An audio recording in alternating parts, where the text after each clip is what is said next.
paresseux, puisque tu ne fais rien, peux-tu nettoyer la marmite? J'en ai besoin pour schtroumpfer la soupe à la salse pareille, pardon. Mais je ne fais pas rien, lui répond le schtroumpf paresseux qui s'envoie un peu vexé. Je me repose pour mieux dormir cet hiver. Tu n'as qu'à te reposer en schtroumpfant la marmite, lui rétorque le schtroumpf cuisinier, exaspéré par ce paresseux schtroumpf. Un peu plus tard, le schtroumpf cuisinier vient récupérer sa marmite. Il la soulève, mais elle est lourde, très très lourde. Il découvre que Schtroumpf paresseux endormi dans le fond de la marmite, qu'il n'a même pas fini de nettoyer. Schtroumpf paresseux s'égodit sur le Schtroumpf cuisinier. Quand vas-tu enfin cesser de dormir? Ben, quand je n'aurai plus sommeil, lui répond ce dernier qui ne comprend pas le sens de sa question.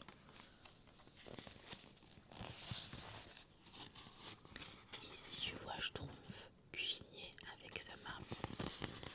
Et ici tu vois Schtroumpf paresseux qui dort dans la marmite. La nuit est tombée. Allongé dans son lit, le Schtroumpf paresseux ne parvient pas à s'endormir. Il a beau fermer les yeux et compter tous les petits schtroumpfs du village, le sommeil ne vient pas. Le lendemain, encore plus fatigué que d'habitude, le Schtroumpf paresseux prend son oreiller et va se coucher dans le talus de mousse. Après cette affreuse nuit, j'ai grand besoin d'une bonne sieste. Bâille le Schtroumpf paresseux. Il ferme les yeux et il se retourne dans un sens, il se retourne dans l'autre sens, mais il ne parvient toujours pas à s'endormir. Arrive alors le Schtroumpf costaud qui fait son jogging sans arrêter de courir. Il salue le Schtroumpf paresseux qui se lamente sur ce sommeil qui ne veut plus venir. Les Schtroumpfs, eux, ne comptent pas les moutons, mais ils comptent les Schtroumpfs.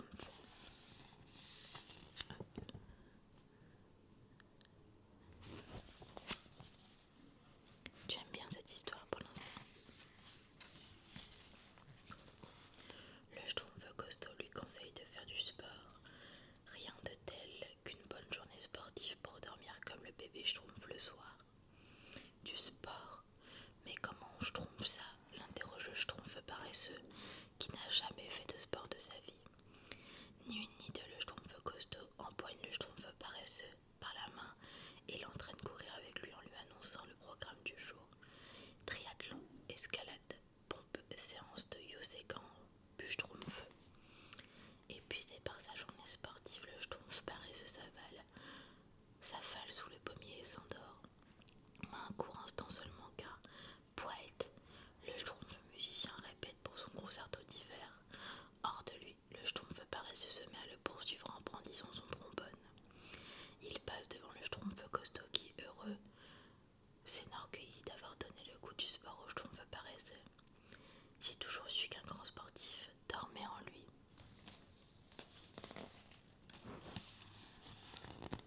Voilà les petites illustrations qui sont trop mignonnes.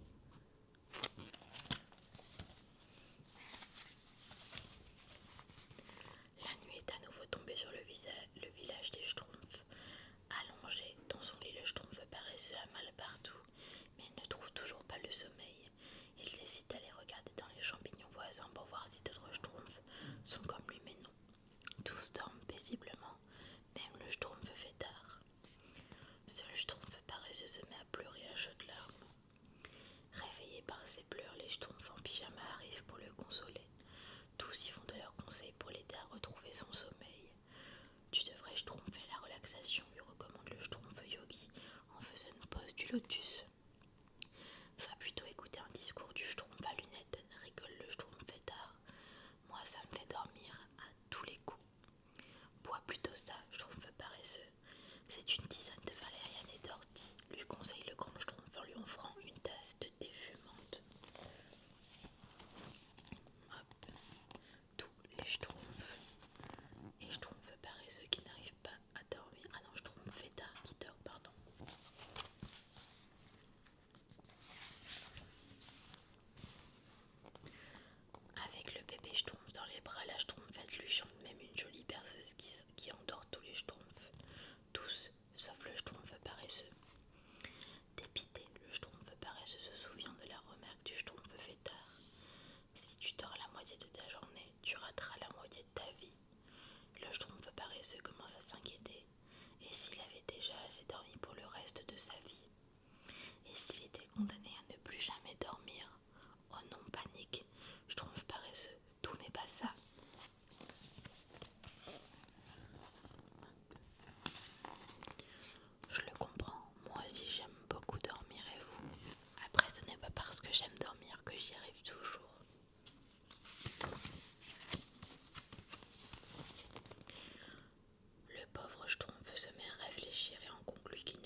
Le schtroumpf paresseux installe son cousin et se blottit dans la fourrure.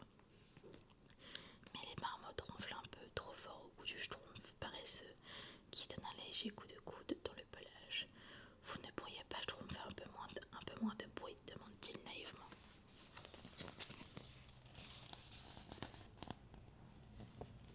Voilà. Est-ce que toi tu penses que ce sont des marmottes?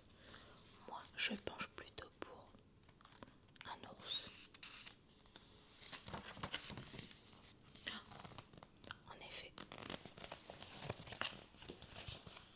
j'avais bien raison.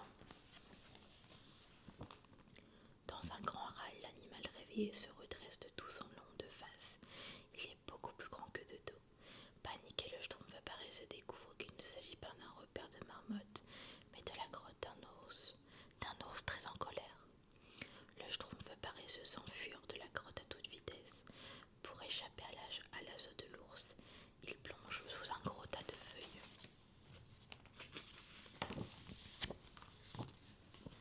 Au même moment, le village des Schtroumpfs se réveille doucement. Sous la porte de son laboratoire, le grand Schtroumpf découvre la lettre que le Schtroumpf paresseux lui a laissée. Il la lit et s'en inquiète aussitôt. D'un Schtroumpf hibernatus. Le grand Schtroumpf rassemble les Schtroumpfs et leur explique que le Schtroumpf paresseux est parti hiberner avec les marmottes. Ce que notre petit Schtroumpf ignore, c'est que quand les marmottes hibernent, elles font baisser leur température à presque 0 degré. Notre Schtroumpf paresseux risque de schtroumpfer de froid avec elle. On doit le retrouver au plus vite. Le grand Schtroumpf demande au Schtroumpf costaud de l'accompagner, ainsi qu'au Schtroumpf sauvage, qui connaît toutes les galeries des marmottes.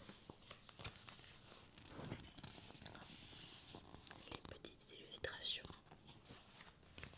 Ils sont vraiment tous les Schtroumpfs.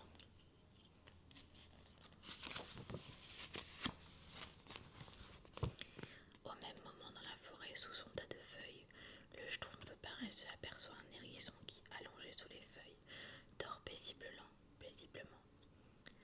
Le Schtroumpf paresseux sourit. Voilà un ami avec qui je vais certainement bien schtroumpfer.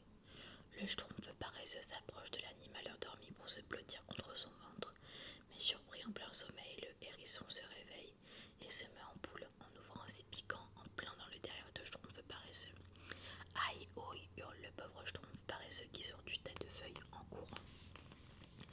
En enlevant le dernier piquant de son postérieur, le Schtroumpf paresseux perd l'équilibre, vacille et tombe dans un trou dans lequel il culbute sur quelques mètres.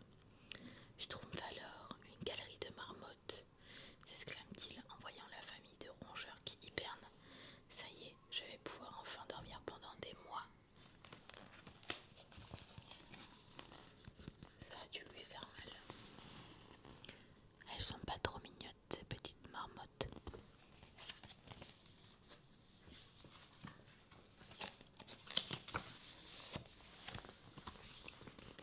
Le Schtroumpf paresseux rejoint les marmottes, mais le pelage des rongeurs est froid, très froid même. Le pauvre Schtroumpf est rapidement frigorifié. Il fait froid, c'est à se geler les Schtroumpfs des pieds, se dit-il en claquant des dents. Le Schtroumpf paresseux essaie de ressortir de la galerie, mais ses jambes sont tellement froides qu'il n'arrive pas à avancer. C'est alors que le Schtroumpf paresseux entend des échos qui proviennent de l'entrée de la galerie. Il reconnaît la voix du grand Schtroumpf. Schtroumpf paresseux, tu es là? Oui, je suis là, répondit frigorifié mais soulagé. Le grand Schtroumpf arrive, il est accompagné du Schtroumpf costaud et du Schtroumpf sauvage, qui prennent le Schtroumpf paresseux dans leurs bras pour le ramener au village. Chut, réveillez pas les marmottes, leur chuchote le Schtroumpf paresseux en sortant de la galerie. Le sommeil, c'est sacré.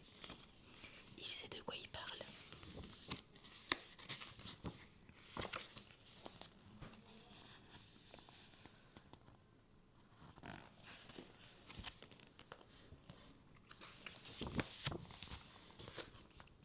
De retour au village, le grand Schtroumpf va préparer une bonne tisane pour guérir le Schtroumpf paresseux.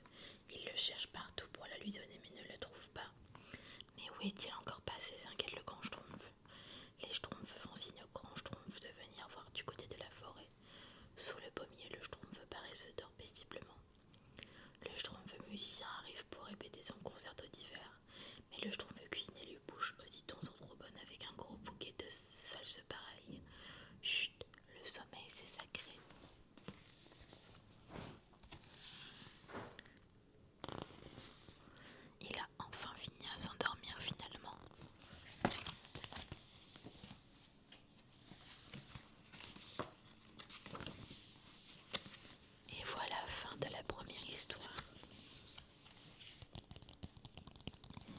je suis un peu comme Schtroumpf paresseux, malheureusement. C'est-à-dire que j'aime beaucoup faire des siestes, mais je ne dors plus la nuit après. Alors, peut-être que je devrais arrêter de faire des siestes. On passe tout de suite à la deuxième histoire, qui est Les flocons roses du mont Fuji, de Agnès Martin-Lugan et Yen Abyss.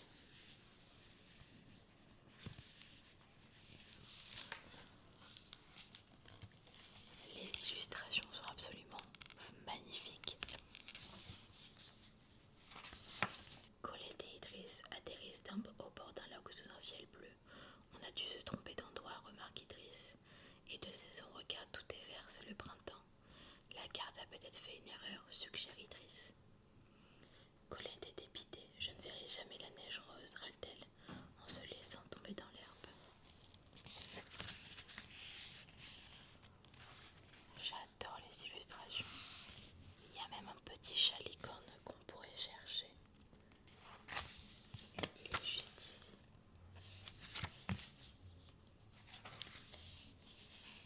À cet instant, un vieux monsieur s'approche d'eux. Bonjour les enfants, que vous arrive-t-il? On est trop déçus, on est venu pour voir le mont Fuji et la neige rose. Il n'y a ni l'un ni l'autre ici. Le monsieur éclate de rire. Oh, la neige rose du mont Fuji. Vous êtes au bon endroit, mais Fuji-san, comme on l'appelle ici, se cache ce matin. Regardez, c'est lui. Et le petit chat est juste ici.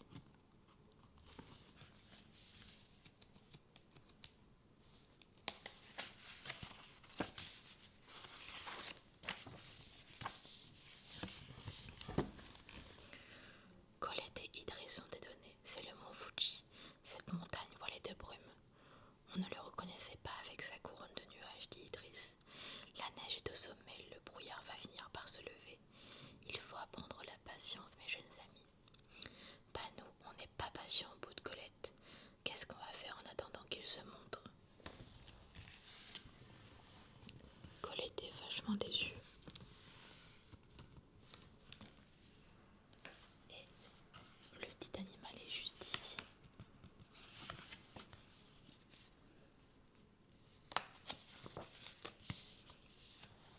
Je m'appelle Haruto. Je suis peintre et je m'apprêtais à aller de l'autre côté du lac. J'ai un nouveau projet de tableau. Aidez-moi avec mon matériel, vous voulez bien? Colette et Idriss échangent un regard. D'accord. Le petit animal est joli.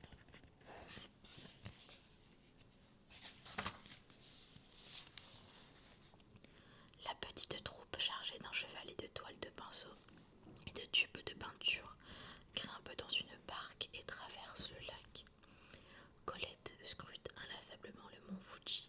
Rien à faire, se plaint-elle. Le brouillard est toujours là. Ça lui arrive souvent à Fujisan de jouer à cache-cache, demande Idriss. Il aime beaucoup ça, sourit Haruto. Le petit animal est juste ici. Et l'illustration en grand.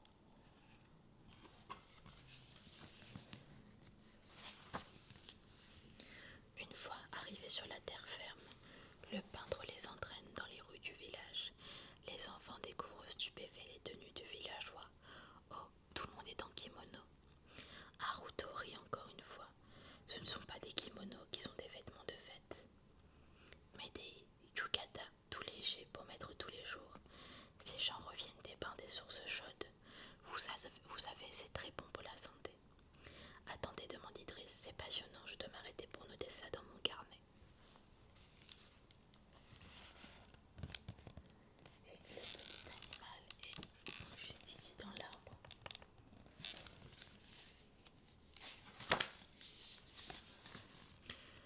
Haruto connaît tout le monde dans ce village et chacun le salue.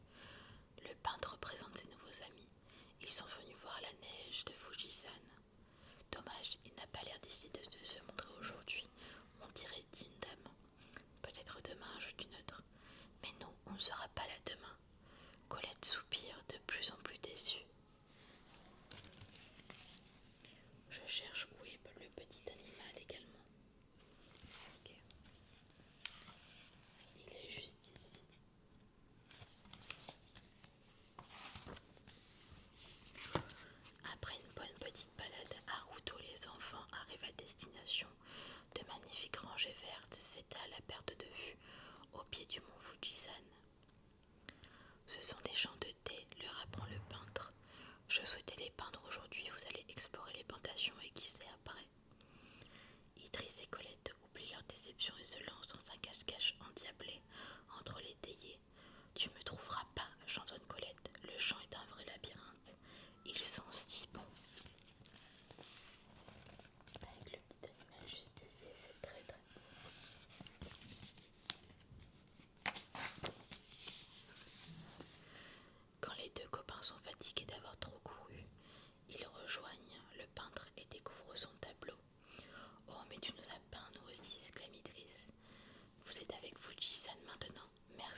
passer les